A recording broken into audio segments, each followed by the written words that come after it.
because he knew he had to cultivate this inner world in order to create magic in the outside world. Totally. And these ideas will come randomly. My son, his junior year of high school, he went he was hoping to go to state. He was a really good wrestler, Bryce, and Bryce and Connor both, but Bryce. And I remember he broke his ankle 3 weeks into the season, and he had already gone to state once, and he was going back again.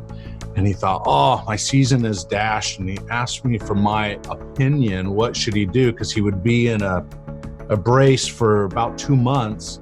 And maybe, just maybe, he would be healed enough to walk in to districts and then regionals and possibly state. Well, anyway, at the end of the 2 months, we met with the doctor. They said, okay, he can wrestle, but just be really careful. And so he wrestled for a week to get ready for districts.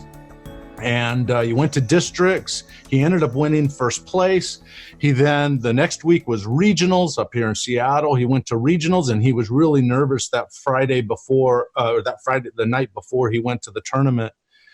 And he was asking me some questions, and I said, hey, just do your best, trust, be thankful for all the blessings that you have. It'll all be good. And then that Saturday morning came, and an impression came to me. I'm driving behind the bus, following, right? Because I was at my parents didn't always come to my events. I made sure when I was a parent, I went to everything. So I'm following behind the bus, and I get this thought that comes to my head, into my mind, and into my heart, really. That said, text Bryce, who's on the bus, text him to take the cap off the water bottle, pour water into the water bottle cap, and drink from the cap. And if you do that, the impression says, if he does that, you will win first place in regionals and you'll go on to state. And I have chills all over my whole body. No, totally. Okay. So I'm driving and I'm thinking to myself, okay, that's another crazy thought, right? Right. So I text my son and I say, Bryce, do you have your water bottle with you? He says, yes, I do. I said, I promise you right now that if you will take the top off that water bottle, pour water into the cap, and drink out of, it's like a Moses moment, right? Yes. Drink out of the cap. I promise you, you will win first place at regionals and you'll go on to state. I sent it, and then I just prayed. I prayed that maybe it would. Well, yeah, I mean, you were like turning that water into holy water that like infused his body. And you know what?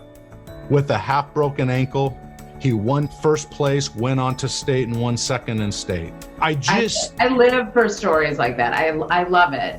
Listen, I know people are having these experiences, but like if you don't have people around you that understand that, or, you know, you feel kind of like, am I crazy? Yeah. Like, is this really happening?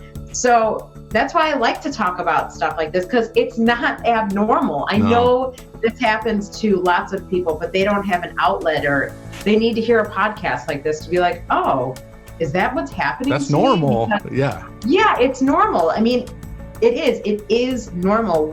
How we are living is abnormal. Yes. You know, I feel like I want to write a book called like Opposite Land, because that's what it feels like when you go from living on the outside to living from the inside. It's like, it's a whole new world. Totally. And you have to learn how to navigate that world, and you don't have a map.